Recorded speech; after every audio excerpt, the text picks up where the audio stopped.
Today, I want to share with you all the moment I brought my own wedding to a sudden stop by reading my vows.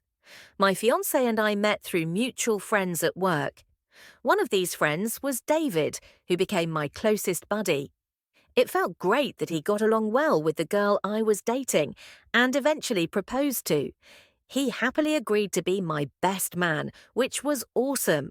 When my fiancée found out, she was thrilled and said it was perfect. I had a slight suspicion about their friendship, but I didn't dwell on it too much because, hey, she was friends with him too, right? Fast forward to the week before the wedding, my soon-to-be wife was buzzing with excitement and spent a lot of time on her phone. I assumed it was just wedding stuff, so I didn't think much of it. She even stopped me at one point to ask my opinion on some trivial choices, just to make me happy. Little did I know, she might have been making up reasons to talk to me, so I wouldn't suspect her of communicating with someone else. My best man, to be precise. Our bachelor parties were planned for the same night, which was a bummer for me. Even worse, my best man called to cancel on me last minute, claiming his mom was in the hospital. Of course, I forgave him because, well, who am I to question a family emergency? I still had a good time with my other friends that night. We played basketball and then cleaned up nicely to hit an upscale lounge downtown. I felt like a king, and I hoped my fiancé felt the same way. We were already living together by then, but we agreed to abstain from sex for the month before the wedding. Let me tell you, that was tougher than I thought. We took turns sleeping on the pull-out bed in the living room to make it easier. When I got home after the party, my fiancé was already asleep in our bed. She looked peaceful, but something caught my eye, something shiny on the floor. I picked it up and realized it was a fancy cufflink. Strange because neither of us owned any, except for one pair I had, and this one didn't match. My mind started racing. Could there have been another man in our bedroom? I started feeling anxious and rubbed my face impulsively. Just then, her phone buzzed, and I saw a message from my best man. I couldn't resist checking, and what I found shattered my world. They had been messaging each other, flirting and making plans. It was like a punch to the gut. I felt betrayed and devastated. But I didn't confront her right away. Instead, I waited until the wedding ceremony, when I stood up to read my vows. That's when I decided to reveal the truth to everyone present. It was a moment of pure shock and disbelief. The aftermath was chaotic. My best man fled, and my fiancée was left to face the consequences of her actions. Our relationship crumbled, and I was left to pick up the pieces of my shattered heart. Despite the pain, I found solace in the support of my friends and family. And though it's been tough, I know I'll eventually find someone who truly deserves my love and trust. The moment was stressful. Suddenly, my fiancé's phone buzzed, even though it was set to vibrate.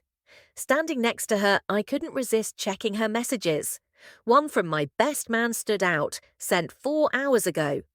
I scrolled up and discovered she'd invited him to her bachelorette party, which wasn't the norm. What followed was worse. She told him it would be their night because the next day she'd belong to me. He asked if he could have her again, and she hinted that he might if he tempted her enough. Messages from months ago revealed their conversation, turning from friendly to flirtatious. They even made plans to hang out on a day I thought she was at work. I felt like my world crumbled in just an hour. I took 6 screenshots of their worst messages, intending to expose them during my vows. It was going to be terrible, just like what she did to me. Deleting all traces of collecting evidence, I tried to sleep. The next morning, she was already gone, leaving a note saying she left early for hair and makeup. Imagine getting all dressed up, only to be exposed as a cheater in front of everyone. At that moment, bitterness consumed me. I didn't miss her or want her apologies. I was ready to end things because I couldn't believe how much she deceived me. She was my only one, but I was just one of two to her. Despite the turmoil, I got dressed nicely, trying to convince myself it was worth it. I thought about telling my dad, but I didn't want him to talk me out of exposing them. When I arrived at the venue, my best friend greeted me, looking sharp. But all I cared about was if he had cufflinks. I pretended to notice one missing, even though I couldn't really tell. He seemed flustered and embarrassed, claiming he lost it somewhere. I asked to see the one he had, hoping it would match the one I found. His nervousness only fueled my confusion, but I played dumb. When he showed me the cufflink, it matched the one I found exactly. In that moment, with the incriminating evidence in my hand, I looked up at him, my emotions in turmoil. I struggled to contain the rage and hurt threatening to erupt from within me. He could see the turmoil in my eyes and asked if I was all right. With effort, I forced a fake smile, assuring him that everything was fine because, after all, I was getting married today.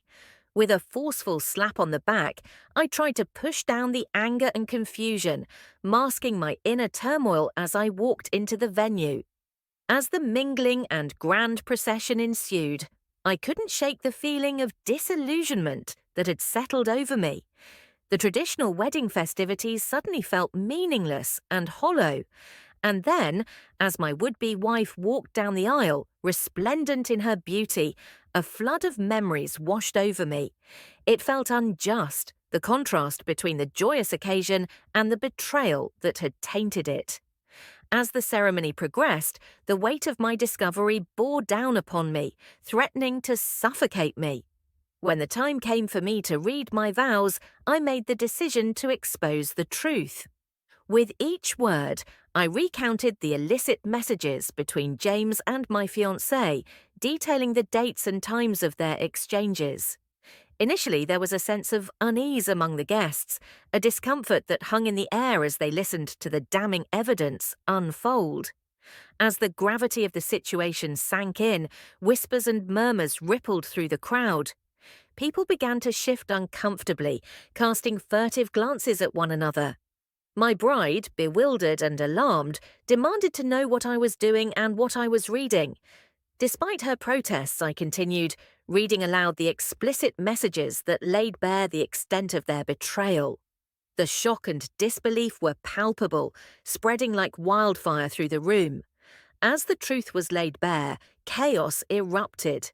My best man, realizing the severity of the situation, made a hasty exit, followed by several of my groomsmen. Meanwhile, my fiancé, desperate to suppress the truth, attempted to seize my phone from me. In a moment of defiance, I declared that I possessed incriminating evidence, pictures and videos of their illicit exchanges, and offered to show them to anyone willing to see. It was a pivotal moment, one that shattered the facade of our wedding day and exposed the ugly truth beneath. Amidst the chaos and confusion, the celebrant posed the question that hung heavily in the air. Were we still going to proceed with the wedding? It was a question that reverberated through the room, a stark reminder of the shattered dreams and broken promises that lay in its wake. I chuckled loudly, a bitter, sarcastic laugh that echoed through the hall. My ex-fiancée now knelt at the altar, her pristine white dress a stark contrast to the chaos unfolding around her. Her bridesmaids stood nearby, frozen in shock, unsure of how to react. Some may have suspected her affair with my best man, or at least noticed their flirtations, yet none rushed to her aid. It was a small satisfaction to witness her isolation, a fleeting moment of retribution for the pain she had caused me. Stepping outside, I sought respite from the turmoil within. My attention turned to my best man, his car hemmed in by a group of furious groomsmen. Their voices rose in disbelief and anger, directed at him for his betrayal. With a heavy heart, I intervened, urging them to release him. Engaging in further confrontation would only compound the chaos, and I had already exacted the revenge I sought. As the tension began to dissipate, my ex-fiancé burst from the venue, pursued by her scorned bridesmaids. They shunned her, branding her a terrible person as she sought refuge behind my best man's car. In a desperate bid to escape, she climbed in beside him and they sped away, leaving behind a trail of shattered dreams and broken promises. Turning back to the venue, I found myself surrounded by wedding guests, offering hugs and words of solace. It was a surreal moment, akin to a makeshift counseling session, as friends and family rallied around me in support. The bonds that once tied my ex-fiancé and my best man to this community now lay severed, their actions condemning them to isolation and regret. In the aftermath of the ordeal, my ex-fiancée retreated to the comfort of her parents' home, while my best friend vanished into the shadows, his betrayal irreparable. Despite the upheaval, I found solace in the unwavering support of my loved ones, their encouragement a beacon of hope in the darkness. Though the scars of betrayal still lingered, I remained steadfast in my resolve to move forward. While I had yet to venture into the realm of dating again, I harbored hope of finding genuine connection with someone who valued loyalty above all else.